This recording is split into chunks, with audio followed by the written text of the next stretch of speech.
자, 파종 이후에 이제 본격적으로 관리를 해주셔야 되는 부분 중에 가장 중요한 부분이죠. 병해충 관리입니다. 그래서 이제 돌산가세에 가장 많이 나오는 병해충 위주로 몇 가지만 소개를 해 보도록 하겠습니다. 먼저 해충입니다.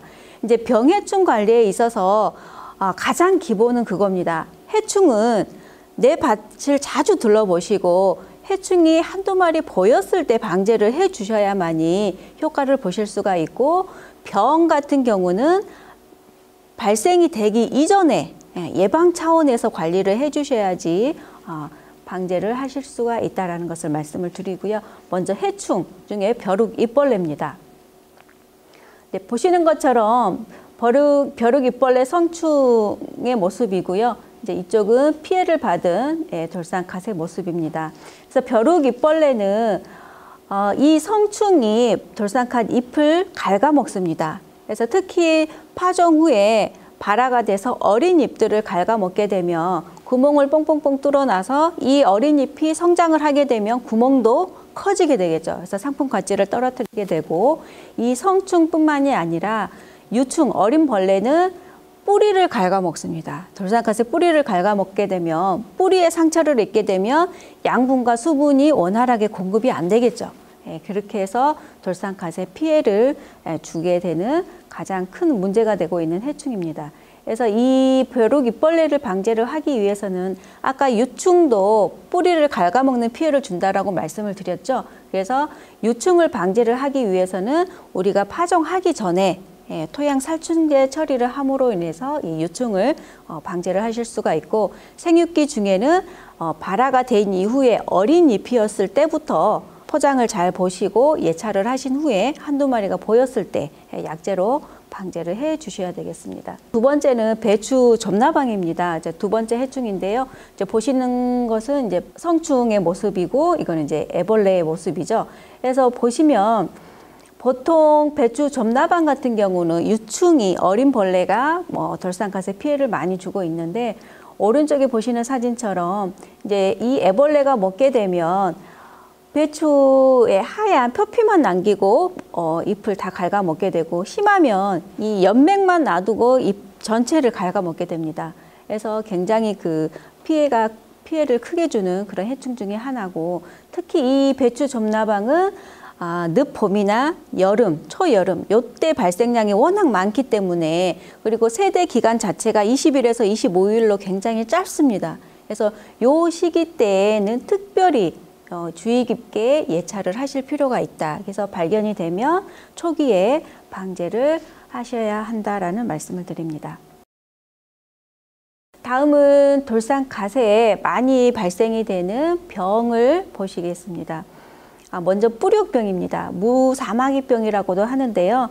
자, 보시는 것처럼 뿌리옥병이 발생이 되게 되면 그 돌산가 뿌리에 이렇게 혹이 생기게 됩니다. 기형이 되는 거죠.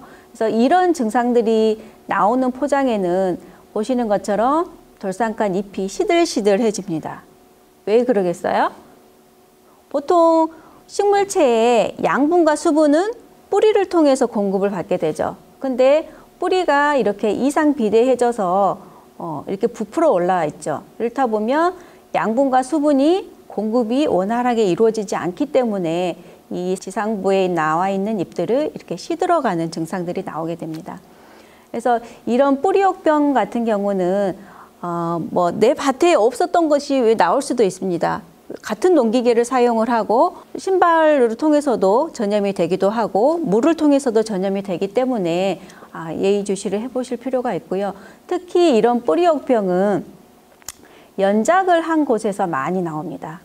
1년 내내 내지는 2, 3년 내내 갓만 재배하시는 그런 포장에서 이 뿌리옥병이 많이 발생이 되고, 특히 토양이 산성으로 많이 바뀌었을 때, 아까 돌산갓은 pH 5.5에서 6.8 정도의 토양 산도에서 잘 재배가 된다라고 말씀을 드렸지만, 그 이하로 pH가 떨어진 경우에, 그런 경우에 이런 그 뿌리옥병이 많이 발생이 되고 있습니다.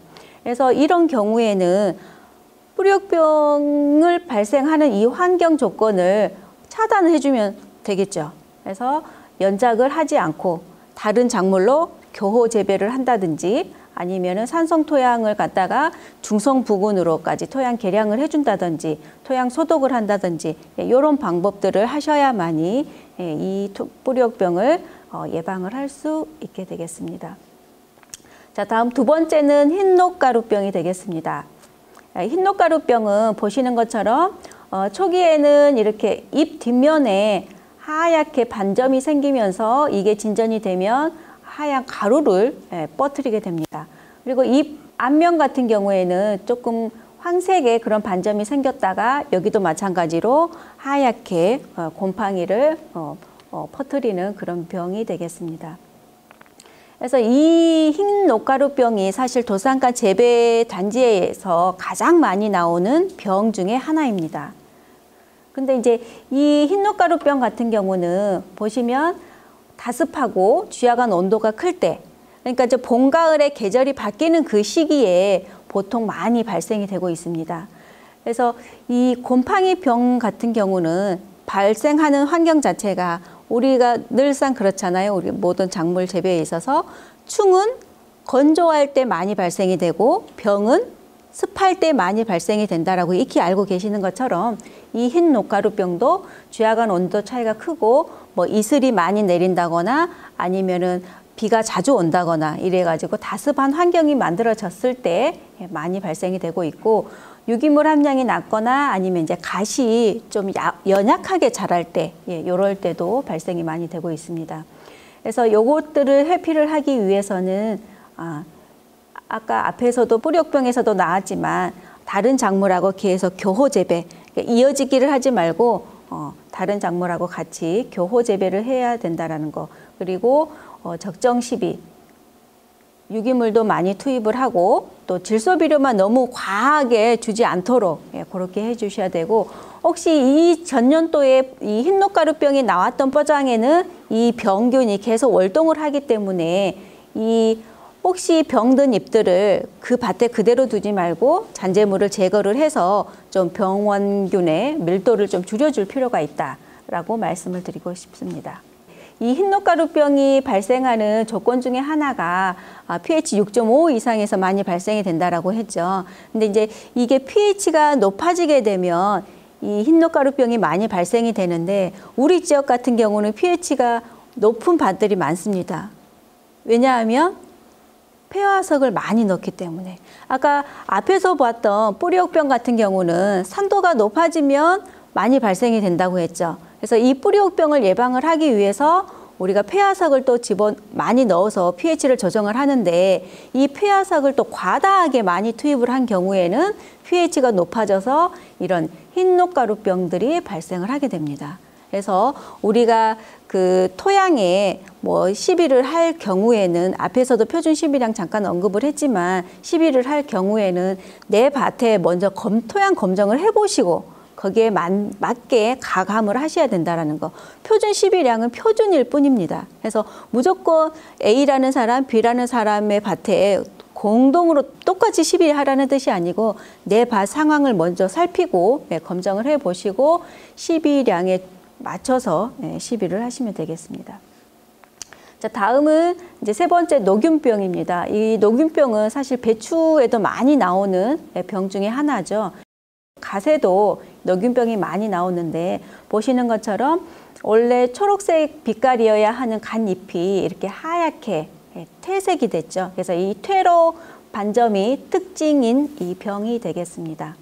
그래서 이 녹균병도 앞에 흰녹가루병과 마찬가지로 비가 자주 오고 습할 때 그리고 아침하고 야간의 기온이 많이 그 차이가 날 경우에 주야간 온도 차이가 클 때 이럴 때 발생을 하게 되고 이 돌산갓에 발생이 되는 병들은 보통 한 20도씨 내외의 기온에서 많이 발생이 됩니다. 그래서 봄, 가을 요때 발생이 많이 되기 때문에 지금 외기 온도가 뭐 20도씨 이쪽 저쪽이고 그다음에 최근에 뭐 비가 자주 온다고 했고 또 내지는 아침 주야간 온도 차이가 클 경우에는 이때는 녹균병 내지는 흰녹가루병이 많이 오겠구나라는 것을 예측을 하고 예방 관리를 하셔야 된다라는 것입니다.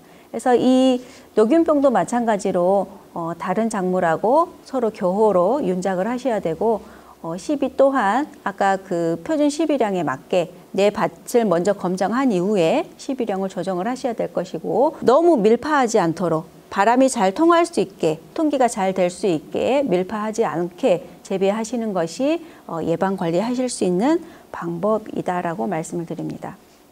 그러면 이제 농산물 안전성에 대해서 잠깐 언급을 하도록 하겠습니다. 자, 우리가 농가가 돌산가스를 재배를 해서 생산 단계, 그리고 이거를 유통을 하고 소비자 식탁에까지 올라가도록 이 단계마다 농산물 안정성 검사를 하게 되어 있습니다. 그래서 이 농산물 안정성 검사에서 부적합 판정을 받았을 경우에 이 돌산가스를 출하를 연기를 한다던가, 아니면 식용이 아닌 비식용으로 용도를 전환을 한다던가, 이것도 안 되면 폐기를 하는 그런 절차를 밟게 됩니다. 그래서 이 부적합 농산물을 생산을 하게 되면 생산 농가뿐만이 아니라 이 부적합 농약을 추천을 했던 그 농약 판매상도 과태료를 부과를 하게 되겠습니다. 자, 그리고 이제 이거는 중요한 사항입니다. 잠정 등록 만료에 따른 사용 불가 농약입니다. 우리가 현재 갓 재배에 있어서 많이 사용을 하고 있는 농약이지만 올해부터는 사용을 할 수 없는 농약이 되겠습니다. 그래서 저희가 2019년 1월 1일 그 PLS 시행 이후에 등록 농약이 부족한 그런 부분들을 해소하기 위해서 3년간 한시적으로 잠정 등록 제도를 운영을 해왔죠. 그래서 그 잠정 등록이 21년 12월 31일로 만료가 되었기 때문에 여기에 보시는 그 잠정 등록된 농약 중에서도 약해라든지 아니면은 그 효과라든지 이런 부분들을 진흥청에서 검사를 시험을 해서 등록 농약으로 다 전환을 시켰습니다만, 여기에 나오는 농약들은 약해가 있다거나 아니면 이런 그 병해충의 효과가 미흡하다는 이유로 등록이 안 된 농약들입니다. 그래서 여기에 보시는 벼룩이벌레 약으로 주로 많이 쓰셨던 옐산이라든지, 또 흰가루 약으로 썼던 벨리스 플러스라든지, 또 제초제로 썼던 데브리놀 골드, 이런 약들은 올해부터는 더 이상 사용을 할 수 없게 됐다라는 것을 인지를 꼭 하셔야 될 것 같습니다. 네, 이제 끝으로 돌산가 재배에 있어서 이것만은 실천을 해줬으면 하는 그런 사항들을 5가지로 간단하게 요약을 해보도록 하겠습니다. 네, 먼저 첫 번째, 연작하지 않기입니다. 앞에서 보셨듯이 돌산가스에서 발생하는 그런 병해충은 연작에 의해서 토양 내의 밀도가 높아지게 되고, 그리고 동일한 돌산가스를 계속 연작을 하다 보면 토양 내에 있는 양분도 불균형이 되게 되고 토양 물리성도 악화가 되고 있습니다. 그래서 이러한 문제점들을 개선을 하기 위해서는 연작 대신에 그 사이사이에 옥수수라든지 콩, 그리고 감자, 이런 타 작물을 이제 십자가 채소가 아닌 다른 작물들을 교호로 재배를 하시기를 권장을 드리고요. 또 수단그라스나 호밀 같은 이런 녹비 작물들을 사이사이에 재배를 함으로 인해서 토양 내의 유기물도 높여주고, 그다음에 토양의 물리성도 개선해주는 이런 효과들을 얻을 수가 있습니다. 그래서 이런 값만 계속 연작을 해서 할 것이 아니라 다른 작물들을 교호로 재배할 것을 권장을 하고 있습니다. 그리고 두 번째는 요소 비료 줄이기입니다. 앞에서 말씀을 드렸던 것처럼 돌산가 재배에 있어서 옷거름으로 요소 비료를 주게 되는데, 보통 파종 후에 20일경에 옷거름을 주시는데 우리 농가들은 실제 표준 시비량보다 3배 이상을 주고 계시더라고요. 그래서 우리가 300평의 요소 비료 반포를 기억을 하시면 좋을 것 같습니다. 네, 요소 비료를 줄여 주십사라고 말씀을 드리고요. 세 번째는 농약 안전 사용 기준을 준수해 주시라는 말씀입니다. 앞에서 언급을 해드렸지만 농약병에 보시면 표기사항이 적어져 있습니다. 이 표기사항을 반드시 확인을 하시고 그 작물에 등록된 농약만 사용을 하시고 희석 배수, 그다음에 살포 횟수, 출하 전 마지막 사용 이를 반드시 준수하셔야 될 것 같습니다. 그리고 네 번째는 친환경과 GAP 인증입니다. 그래서 갈수록 소비자들의 안전 농산물에 대한 요구는 굉장히 높아져 가고 있습니다.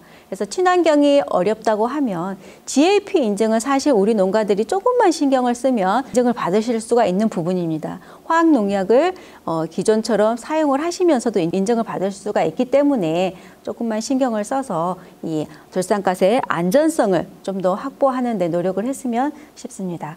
그리고 마지막 5번째는 꼼꼼한 선별입니다.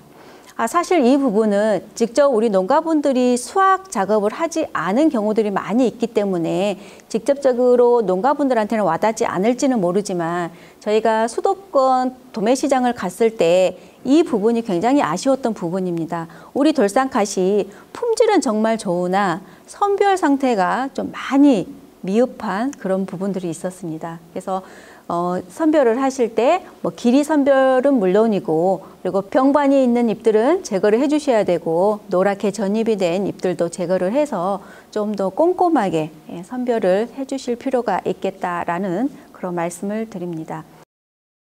네, 품질 좋고 안전한 여수 돌산갓을 생산하기 위한 농업인 여러분들의 작은 실천을 부탁드리겠습니다. 고맙습니다. 수고하셨습니다.